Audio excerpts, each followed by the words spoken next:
닫아주세요.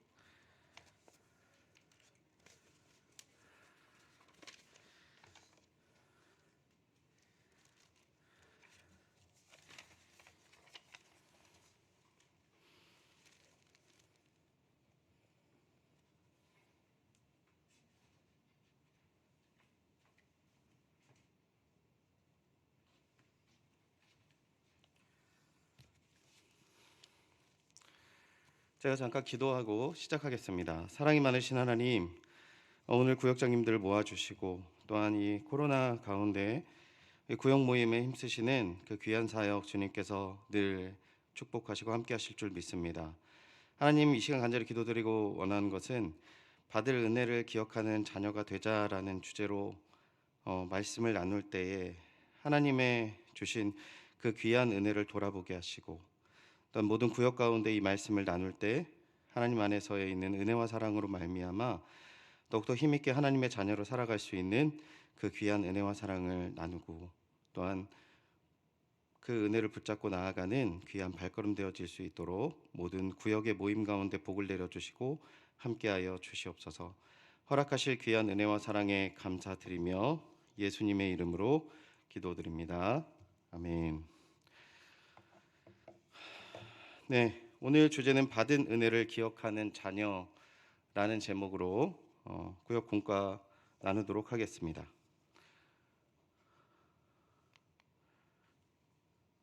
뭐를 눌러야지 넘기죠? 제가 이걸 처음 써봐서요. 예, 문제 알았습니다. 제가. 여러분, 저를 닮은 이 그림의 아저씨를 아시는 분이 몇 분 계실지 모르겠는데 에드먼드 버크라는 그 정치인입니다. 사상가이기도 하고요. 19세기 영국 철학자입니다. 그리고 정치인이었어요. 이 정치인이 1729년에 태어나서 1797년까지 살았어요. 꽤 많이 살았죠.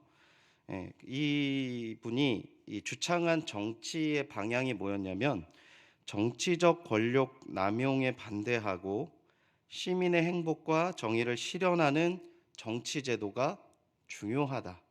그래서 그런 이론을 피고 그런 제도를 만들고, 그러니까 영국의 보수주의를 이분이 좀 이렇게 아주 굳건하게 세운 분 중에 하나예요. 근데 1729년부터 1797년 동안 살아오는 동안에 이 사람이 부딪힌 아주 큰 문제가 하나가 있었어요. 그게 뭐냐면 1789년부터 94년 동안 일어났던 프랑스 혁명, 시민혁명의 그 문제가 닥쳐요. 그 시민혁명의 그 가장 큰 사건이 뭐였습니까? 시민이 황제를 죽이게 되는 거죠. 절대 왕정이 무너지는 그 사건이 일어나게 되는 겁니다. 그래서 이 시민들이 이제 절대 그 군주를 인정하지 않고 자기들이 이제 이끌어 나가겠다라는 그런 사상이 전 유럽에 번졌어요. 근데 그 가운데에서 이 에드먼드 버크라는 사람이, 그런데 이 시민혁명의 충격이나 이 영향이나 이 철학의 배경이 다 절대 옳은 것이 아니라 보수주의 자체가, 이 보수 안에 있는 그 내용이, 이제 이 보수주의라는 내용이 사실은 종교적인 영향도 받았고 이 사람의 신념이 있는 내용이었거든요. 그래서 이 안에서 뭔가 더 정치적으로 온전한 사회를 세우고 더 나아갈 바가 분명히 있다라는 신념을 가지고 이 정치를 피고 이 사상에 대해서 이제 이 정립을 시키는 그 시기가 되어서, 사실 영국은 지금도 왕권 계속 유지가 되고 있는 이유가 있고, 그리고 정치와 이 권위가 분리되어져서 살아갈 수 있는 그런 이 배경이 된 그런 사람 중에 한 사람이었던 거죠. 이 사람이 좀 중요한 얘기를 했어요. 이제 막 시민혁명이 일어나고 뭐 이제 여러 가지 이제 일들을 경험하니까 이런 얘기를 했습니다. 빵을 얻기 위해 정부를 바라던 사람들이 막상 빵이 부족해지면 자신들을 먹여주던 정부를 공격한다라는 얘기를 했는데, 이게 이제 어떤 일면에서 보면은, 정치적으로 보면은 이 사람 너무 보수적이고 너무 시민을 우습게 하나 뭐 이런 식으로 볼 수 있지만, 그런 의미가 아니라 그때 절대적으로 시민을 위해서 정치를 피는 그런 과정 속에도 있을 때에도 이런 그 오해와 또한 알지 못하는 잘못된 무지로 말미암아 이런 일들이 벌려지는 것들을 직접 목도하게 된 것이죠. 그래서 이런 얘기를 하고 시간이 지나서 이제 서양 가운데 이 사람의 말이 어떻게 이제 전해지게 되냐면 배은망덕한 사람에 비유하는 속담으로 이 문장을 쓴다고 해요. 그래서 이제 이 은혜를 모르고 자신의 본분을 다하지 않고 오히려 공격하는 사람들의 모습에 대한 표현을 이 사람이 했다라는 것입니다. 이 긴 이야기, 이 어려운 이야기를 한 이유는 뭐냐면 이 에드먼드 버크라는 사람이 시민들을 봤을 때 자신을 돌봐줬던 정부에게 칼과 총을 대하는 그 사람들을 보면서 이제 그런 이제 이해할 수 없는 저 사람들의 온전하지 못한 모습에 분노했던 것처럼 그런 상황만 이렇게 딱 생각해 보면 오늘 우리 성도들이 하나님의 은혜 가운데 성도가 되었고 믿음의 삶을 살아가고 있고 오늘의 하루를 보내는 것도 하나님의 은혜다라고 고백은 하지만 정작 하나님의 은혜를 잊고 산 때가 많다라는 것이죠. 여러분은 어떠세요? 하나님의 은혜를 매 순간 이렇게 가득 늘 느끼면서 하나님께 감사하면서 기쁨으로 살아가시죠? 네, 여기서 질문하라고 나와 있어요. 그렇죠? 그러기가 어렵다는 거죠. 근데 우리가 분명히 하나님께서 나의 구주다라고 여기 계신 분들 다 고백을 하거든요. 그런데 그 하나님의 은혜와 사랑에 대해서 우리가 그 은혜를 정말 매 순간 느끼고 그것을 의지하고 나아가느냐라는 문제를 접하게 될 때는 머릿속으로는 당연히 오케이 하지만 정작 삶 속에서는 감사와 기쁨 그리고 모든 매 순간 하나님 은혜가 앞서지 않는 모습을 부인할 수는 없는 것이죠. 그래서 우리 오늘 시편 136편 10절에서 26절 말씀을 통해서 이 하나님께서 우리에게 어떤 은혜를 베푸셨고 우리가 그 은혜와 감사하는 방법이 무엇인지를 한번 돌아보는 시간을 갖고자 하는 것입니다. 먼저 우리 첫 번째 어떻게 하죠? 또 넘어갔어요. 첫 번째 문제를 보시면 시인은 하나님께서 출애굽 과정 가운데 어떤 은혜를 베푸셨다라고 고백합니까? 라고 얘기하면서 우리 136편의 시편 기자가 하나님의 은혜를 출애굽 과정 가운데 그 베푸신 내용을 담고 있거든요. 네. 네. 네. 넘겨주세요. 화면이 자꾸 예.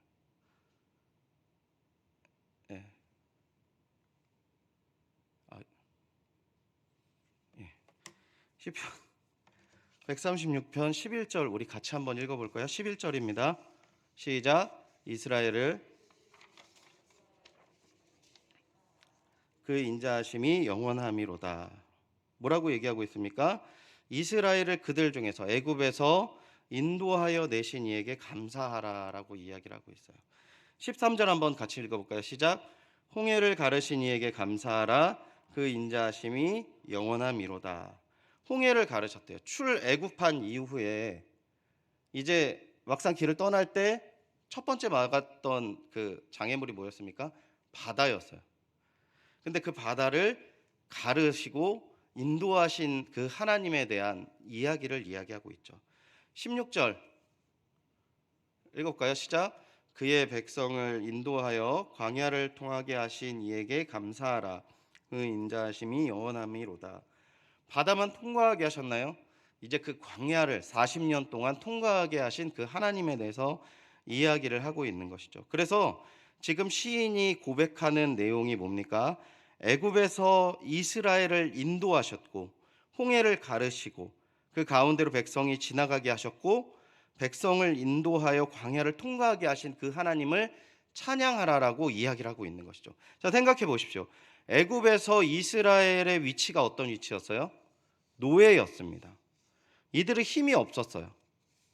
어떤 권력도 없었고 힘이 없었어요. 나아갈 수 있는 그 출애굽을 할 수 있는 정당성도 없었고 능력도 없었던 사람인데 그 곳에서 출애굽을 시켜줬다라는 것이죠.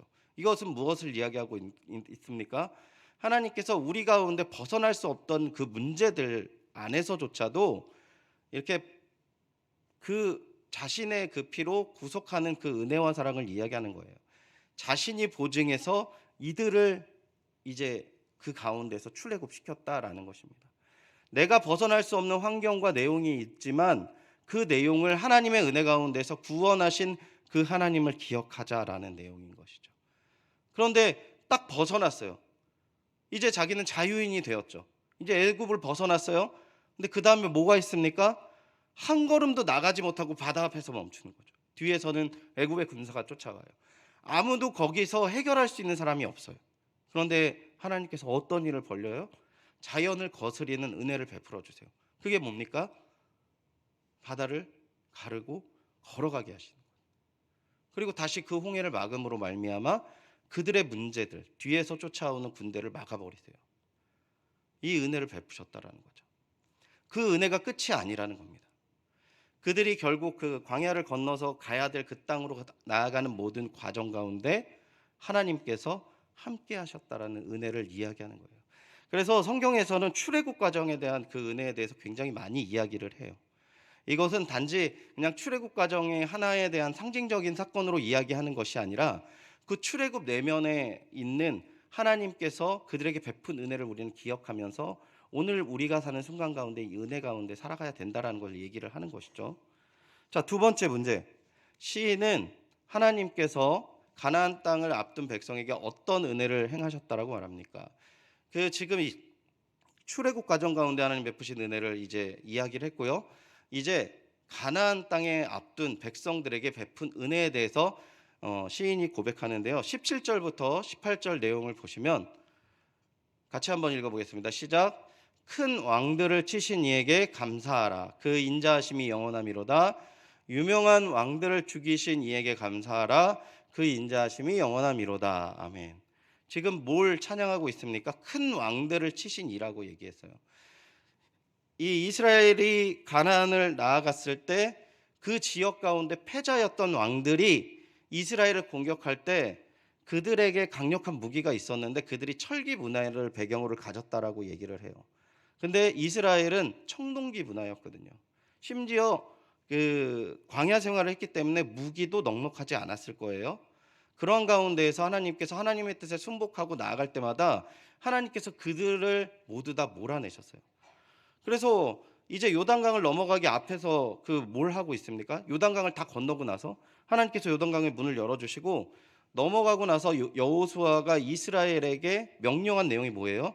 할례를 이야기해요. 하나님 앞에 순복하면서 나아갈 걸 이야기해요. 왜냐하면 여호수아는 알고 있었던 것이거든요. 출애굽 과정 속에서 그걸 봤고요. 그리고 광야 가운데 한 하나님의 은혜를 봤어요. 그리고 자기들이 할 수 없는 이제 정복할 수 없는 큰 왕들과 힘 있는 왕들이 많은 이 땅 가운데 이들을 정착시키기 위해서 자신들이 하나님을 의지하고 하나님의 백성으로 온전하게 살아가는 방법밖에 없다라는 걸 알았던 거죠. 그러니까 그 길을 갈 때 하나님께서 뭘 하십니까? 큰 왕들을 치시고 유명한 왕들을 그 자리에서 없애 버리시는 거죠. 그리고 한 가지 더 무엇을 행하십니까? 21절을 보시면요. 같이 읽겠습니다. 시작. 그들의 땅을 기업으로 주신 이에게 감사하라. 그 인자하심이 영원함이로다라고 얘기를 하는 겁니다. 이제 그 왕들의 모든 땅들을 이제 거두셔서 그 자신들을 핍박하고 자신들을 거부했던 땅들을 모두 다 거두셔서 자신의 자녀들에게 나누어 주신다라고 말씀하시는 거죠. 그러니까 가나안 땅을 앞둔 백성에게 어떤 은혜를 행하셨습니까? 큰 왕들을 치시고 유명한 왕들을 죽이셨으며 그들의 땅을 백성에게 기업으로 주신 하나님의 은혜를 이야기를 하는 것이죠. 여러분, 이것은 우리가 비단 그 세상에 살아갈 때에도 생각해 볼 수 있는 것은 우리가 넘을 수 없는 그러한 문제들, 이 출애굽 과정 가운데도 있지만 이제 우리가 정착하고 하나님의 백성으로 살아가야 되는 그 모든 과정 속에서도 그 모든 것들을 베푸시는 하나님의 은혜를 이야기하는 거예요. 믿음의 길을 가서 이제 어느 자리에 정착해서 믿음의 백성으로 살아갈 때에 우리가 어떠한 부분에서 단지 2년의 그 전세 계약이 끝나서 이사할 때도 우리가 많은 것들을 고민하지 않습니까? 근데 어떠한 정착과 그리고 이제 아시잖아요. 그냥 나만 이사 가면 됩니까? 우리 자녀들은 어떠한 자리를 가야 되는 건지 또 금액도 맞춰야 되는 거고 또 그 자리가 좋은 자리가 있는지 아닌지 편한지 나쁜지 이런 것들만 해도 고민이 되거든요. 아주 단순한 것도 굉장히 큰 고민이 되어지는데 지금 이 정착지에 아무런 권위도 없고 소유지도 없는 그들을 하나님의 백성에게 하나님께서 그들의 자리를 모든 문제를 제거해 주시고 그 자리에 이제 앉히셨다라는 그 은혜를 이야기하고 있다라는 것이죠. 계속해서 3번 문제를 보시면 시인이 말하는 이스라엘 백성이 겪었던 비천한 상황은 무엇입니까? 하나님께서 비천한 그들을 어떻게 하십니까? 시인이 어떤 걸 비천하게 생각을 했을까요? 23절 한번 볼까요? 같이 한번 읽어보겠습니다. 시작. 우리를 비천한 가운데서도 기억해 주신 이에게 감사하라. 그 인자하심이 영원하니로다. 비천한 게 어떤 부분을 이야기를 하는 거예요? 자신들이 종이었다라는 사실을 이야기하는 겁니다. 애굽에서 종살이를 했다라는 것이죠. 그리고 또 한 가지 이야기하는 것은 그 광야에서 대적을 상대하는 내용들을 이야기하는 거예요. 그리고 가나안 땅에서 아무런 능력이 없었던 그러한 자신들의 내용들을 이야기를 하고 있는 겁니다. 여러분 잠깐 다시 한번 출애굽과 여호수아 그 부분을 여호수아서의 내용을 돌아보면 이스라엘 백성들이 되게 자신들의 그 권익에 대해서 하나님께 굉장히 많은 것들을 이야기하고 자신의 뜻대로 가는 모습들을 되게 많이 얘기하는데 사실 돌아보면 그들은 그런 거를 하나님께 이야기할 만한 어떠한 능력이나 그런 내용을 갖고 있지 않았어요. 그래서 미가서 6장 그 4절 이 앞부분을 보면 이렇게 이야기하는 겁니다. 내가 너를 애굽 땅에서 인도하여 내어 종노릇하는 집에서 속량하였고라고 표현하고 있는 거예요. 내가 너를 어떠한 사랑 가운데서 구원했니? 너가 종노릇하는 가운데서 속량한 하나님이다. 내 이야기를 들어야 된다. 나와 함께하고 내 안에 거해야 된다라고 말씀을 하시는 거예요. 그러니까 이 상황이 너무 당연한 것은 머릿속에선 너무 당연해요. 그래요, 하나님 나의 구원자시죠. 이스라엘 백성들도 그걸 몰랐을까요? 다 알았어요. 다 아는데 어떻게 행동해요? 제가 조금 전에 말씀드린 것처럼 출애굽기에서도 민수기에서도 여호수아서에서도 끊임없이 자기 이야기를 합니다. 기업을 다 받은 이후에 어떻게 해요? 하나님의 뜻 가운데 살아갑니까? 아니요. 기업을 더 달라고 하죠. 기업을 더 달라고 하고 자신은 무기가 없어서 나가서 싸울 수 없다라고 해요. 큰 왕들을 다 물리쳐 주신 그 하나님의 은혜, 그리고 그 하나님의 은혜 가운데서 온전한 하나님의 나라를 세우기 원했던 그들 가운데 백성들은 자기 얘기를 하고 있는 거죠. 근데 여기가 제일 중요한 것 같아요. 그래서 시인은 자신의 상황을 비천하다라고 표현을 하는 겁니다. 내가 누구인지를 정확하게 알고 있는 거죠. 내가 정확하게 지금 어떠한 위치에 있었던 것을 잊지 않은 거예요. 하나님 앞에서 내 존재가 어떠한 상황인지를 잊지 않고 있는 거죠. 저걸 잊어버리면 어떻게 돼요? 하나님과 나랑 뭐 따질 수도 있는 거지. 공격할 수도 있는 거지. 내가 거절할 수도 있는 거지. 그분 말씀이 나중엔 어떻게 됩니까? 다 맞아? 라고 얘기할 수도 있어요. 그러니까 어떤 길을 갑니까? 하나님이 원하시는 길이 아니라 다른 길로 가는 거예요. 그런 관계가 되는 거죠. 그래서 이 시편 기자는 내가 이 비천한 가운데서 베푸신 하나님의 그 인자하심 기억함으로 하나님의 은혜를 기억하고 품고 잊을 수 없다라고 얘기를 하는 것이죠. 이제 4번 문제를 함께 보도록 하겠습니다. 이 이스라엘 백성을 살피신 하나님께서는 이제 비천한 죄인 나를 기억하시고 은혜를 베풀어 주셨다는 것이죠. 하나님의 자녀가 기억하고 감사해야 될 하나님의 은혜가 무엇일까요? 그렇다면 앞에서도 잠깐 말씀드렸는데 26절 함께 읽어보도록 하겠습니다. 26절 같이 한번 읽어보죠. 시작. 하늘의 하나님께 감사하라. 그 인자하심이 영원함이로다. 아멘. 인자라는 표현을 누가 씁니까? 인자라는 표현이요. 제가 이게 좀 그 내용들을 조금 보니까 일반적으로 인자하다라는 표현을 쓰시는 분은 뭐냐면 나이가 좀 많으신 분. 그러니까 주로 관계가 할아버지와 이 손자 사이의 관계. 더 어린 사람들의 관계를 이야기를 하는 것 같아요. 그럼 뭐가 이 할아버지가 손자를 안게 될 때 뭐가 무너지게 됩니까? 그 손자의 위치는 서열상 제일 낮은 자리에 있다 할지라도 할아버지가 한번 안아주시면 동급이 되는 거죠. 예전에 한 목사님이 그러셨어요. 저 할아버지가 자기를 굉장히 이뻐하셨다는 거죠. 근데 종갓집이 굉장히 이제 뭐 제사를 드리거나 뭐 이러는 집안이었었는데 자기는 이 서열상 제일 마지막 상에서 밥을 먹어야 된대요. 근데 가장 좋은 음식이 많은 자리가 할아버지가 있는 자리인데 할아버지가 그 손을 잡고 이제 자기 자리 옆으로 딱 자기 무릎 위에 앉히는 거죠. 그럼 그 앞에 음식이 다 자기 거래요. 하나님의 인자하심을 생각했을 때 내가 그 자리에 갈 수 없는 거예요. 그런데 하나님의 그 인자하심으로 말미암아 그 왕의 잔치에 참여하게 되고 하나님이 베푸신 그 은혜를 누릴 수 있는 자리에 나가는 거죠. 근데 그 인자하심이 얼만큼 있습니까? 영원하다라고 이야기합니다. 그래서 이 인자하심을 신약에서 로마서 6장 6절에서는 이렇게 표현해요. 같이 한번 읽어보겠습니다. 시작.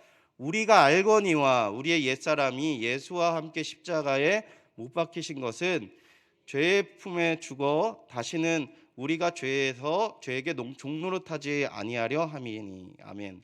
뭘 이야기하고 있어요? 그 인자하심, 우리가 하나님 앞에 나아가서 하나님의 은혜에 참여하고 하나님과 함께 할 수 있는 그 은혜가, 그 인자하심의 방법이 뭡니까? 하나님께서 예수 그리스도를 우리에게 보내주셨다는 거예요. 그리고 그 피로 말미암아 우리의 모든 잘못과 죄악들을 다 도말하였다라는 거죠. 깨끗이 씻어주셨다라는 거예요. 그게 인자하심인 거예요. 우리가 이 자리에 나와서 어떻게 예배를 드려요? 하나님 앞에 따지듯이 어떻게 기도를 해요? 그 이유는 하나님의 인자하심을 우리가 이미 받았기 때문에 가능하다라는 겁니다. 우리가 얼마든지 하나님 앞에 부르짖을 수 있고 하나님의 은혜 가운데 거할 수 있다라는 마음을 가지는 거. 어떻게 그럴 수 있어요? 매일매일 우리가 온전하게 하나님을 바라봐서 그렇습니까? 아니에요.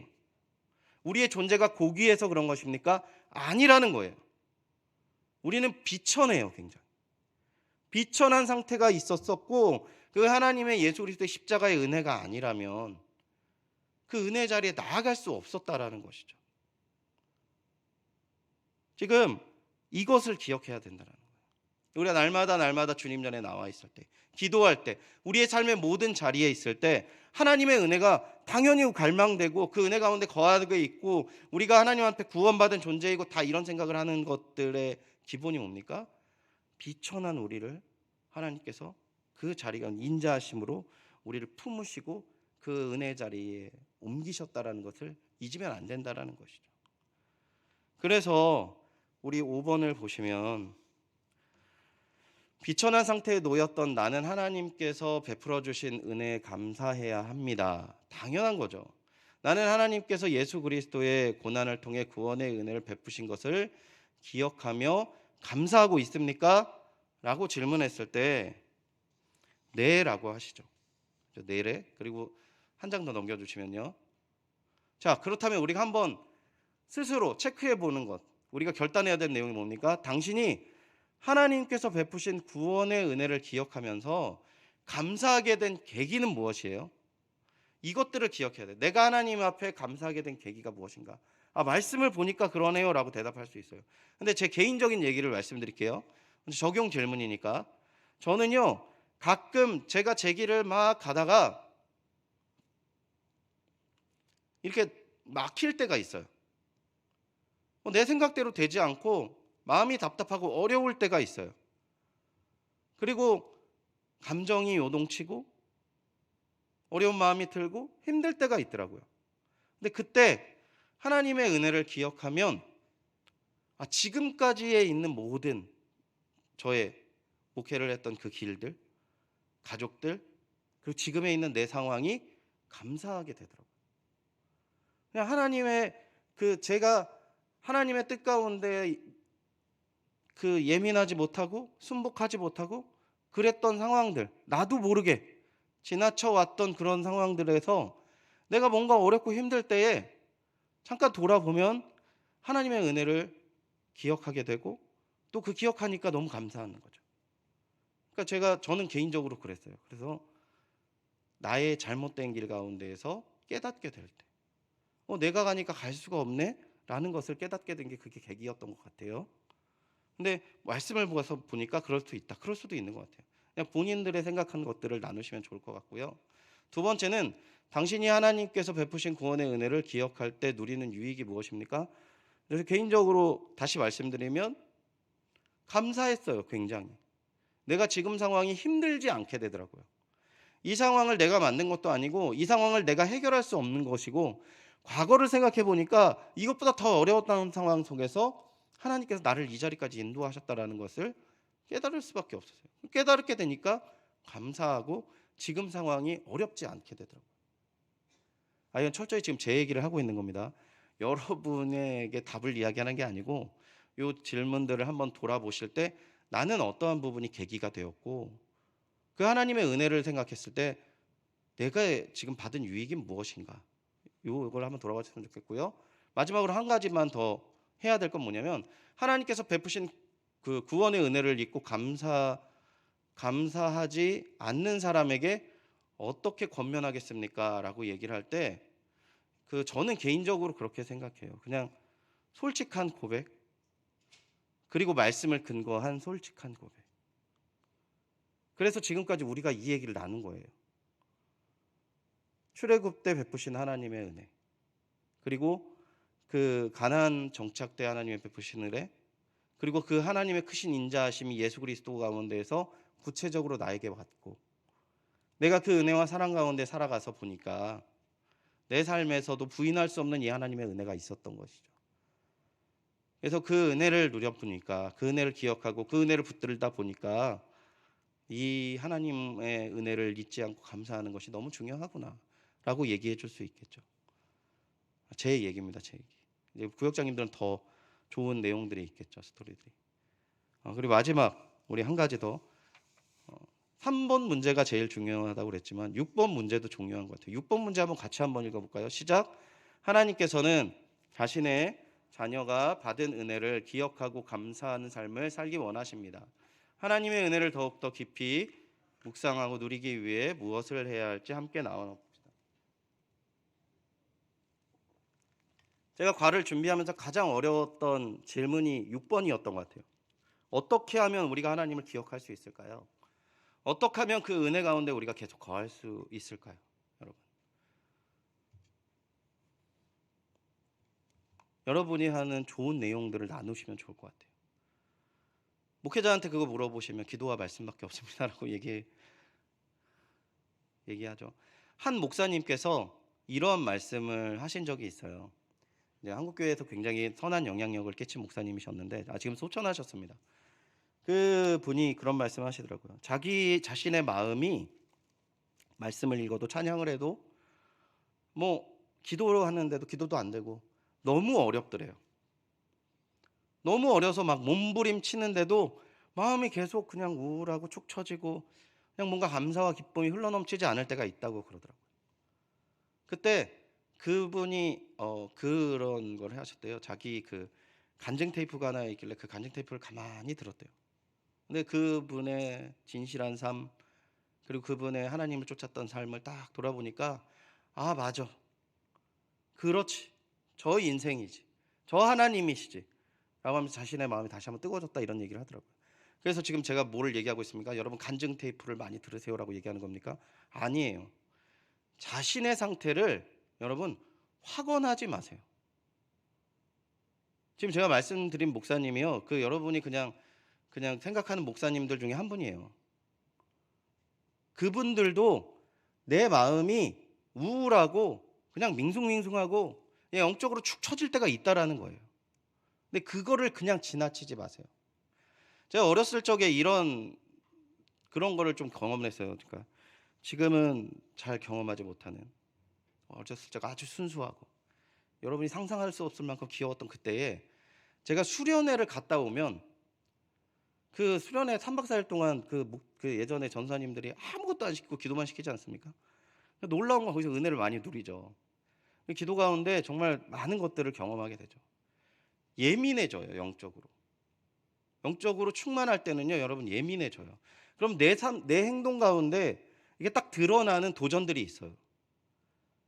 그것들을 그냥 지나쳐 버리면 그냥 계속 예민하지 못하고 그냥 마음이 그냥 이렇게 흘러가더라고요. 제가 지금 뭘 이야기하고 있습니까? 기도원에 가시라고 말씀드리는 거 아니에요. 자신의 영적인 상태를 여러분 자신하지 마세요. 겸허히 하나님의 은혜를 붙드세요. 예전에 겪었던 누렸던 그 은혜가 더 최고다. 아니요. 하나님 앞에 선다고 생각해 보세요. 그게 무슨 의미가 있어요? 두 가지를 꼭 기억하십시오. 자신을 자신하지 마십시오. 두 번째는 하나님께서 더 부어주실 것을 기대하고 몸부림치면서 나아가셔야 돼요. 그게 은혜고 그게 더 하나님의 은혜를 붙들고 나아가는 삶이라는 거예요. 이걸 매 순간 포기해서는 안 된다는 거예요. 지금 결론은 매 순간 포기하면 안 돼요. 자, 마지막에 이제 삶을 적용 질문이 있습니다. 하나님께서 베푸신 은혜를 기억하며 감사하는 삶을 살기 위해 내게 필요한 것이 무엇이며 실천해야 할 부분이 무엇입니까? 이거는 개인적으로 한번 돌아보셨으면 좋겠어요. 이 문제가 너무 중요한 게요. 맞아. 내가 몸부림쳐야 돼. 내가 정말 하나님 앞에 잘 살아야 돼. 그리고 저 문 나가면 끝인 거예요. 이게 제일 나쁜 것 같아요. 맞아. 다이어트 해야 돼. 오늘 저녁부터 운동하고 다이어트 해야 돼. 저 문 나가면 잊어버리고 저녁에 삼겹살 구워 먹을까 이렇게 생각. 똑같은 것 같아요. 변하지 않아요. 그냥 나가면 변하지 않습니다. 한마디라도 쓰십시오. 한마디라도. 내가 정말 뭘 하겠다. 지금 한마디 쓰십시오. 뭘 해도 하겠다. 이렇게. 그게 제일 중요한 것 같아요. 과하게 쓰지 마세요. 하루에 성경 100장씩 읽겠다. 이런 거 알고 정말 하나님 앞에 겸허하게 주님 앞에 매달리고 기도하는 시간을 틈틈이 그래도 식기도 하고 나서라도 내가 어떠한 상황에서 내가 이런 상황에서 계속 기도하겠다. 사람 만나기 전에 기도하겠다. 예전에 그런 것들 많이 나눴거든요. 제가 중고등부 때 중고등부 학생들이 어떨 때 기도할까 그러는데 이런 기도 제목이 나왔어요. 사람을 만나기 전에 장소를 옮길 때마다 기도하겠습니다. 이런 내용들이 나왔어요. 할 수 있습니다. 결단을 안 해서 그렇지 할 수 있다는 거죠. 자, 그리고 마지막으로요. 하나님께서 이렇게 인생의 광야를 걷는 우리 삶 가운데서 구원의 은혜를 베풀어 주셨죠. 하나님밖에 없는 하나밖에 없는 아들을 보내주셔서 예수님을 보내주셔서 그 예수 그리스도를 통해서 우리의 죄를 다 대속받게 하셨어요. 그리고 십자가에서 모든 피를과 물을 다 쏟으시고 고통을 받으시고 다 감당하셨죠. 그로 인해서 우리가 뭘 할 수 있어요? 죄를 거절할 수 있어요. 죄의 종로를 타지 않을 수 있어요. 우리는 에드먼드 버크라는 사람이 프랑스 혁명이 진리라고 생각했을 때 아니요, 신앙 가운데 아니요, 더 중요한 게 있을 겁니다. 하나님의 권위 안에서 우리가 나아갈 때 더 좋은 뭔가 해결점이 있을 거라고 끝까지 포기하지 않아서 영국을 사수했던 것처럼 우리 이 시대에 당연한 죄라는 것들의 문제들이 우리가한테 왔을 때 분명히 우리의 백성들, 하나님의 백성들은 이 가운데서 더 나은 죄를 벗어난, 죄를 이기는 그런 방향과 해결점을 찾을 수 있을 거예요. 그것을 믿고 나아가는 것이죠. 그래서 그러기 위해서는 우리가 하나님의 자녀로 받은 은혜를 기억하고 우리 대신 고난을 받은 예수 그리스도를 기억하면서 새로운 삶을 주신 그 은혜에 감사하면서 매일 하나님께 영광을 돌리면서 살아가야 된다는 것입니다. 함께 기도하겠습니다. 기도 제목이 뭡니까? 저희와 우리 가정에 비천한 가운데 받은 놀라운 은혜를 기억하며 감사하게 하여 주옵소서. 여러분뿐만 아니라 여러분 가정이 그렇게 되기를 축원드립니다. 그리고 한 가지 더 기도했으면 좋겠어요.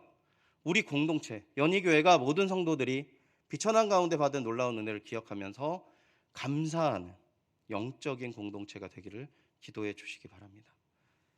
기도하겠습니다.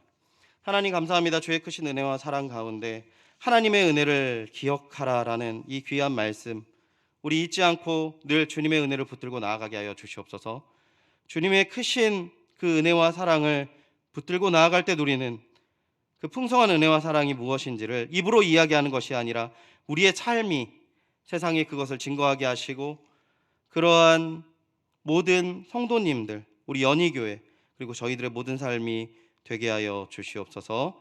또한 말씀을 나누고 또한 우리 이 귀한 말씀을 또한 이 모든 구역원들에게 전달하는 우리 구역장님들에게 특별히 그 은혜 가운데 거하게 하여 주옵시고, 그 은혜로 말미암아 맡겨진 귀한 주님의 일들을 잘 감당하는 우리 모든 구역장님들 되게 하여 주시옵소서. 감사드리며 예수님의 이름으로 기도드리옵나이다. 아멘. 감사합니다.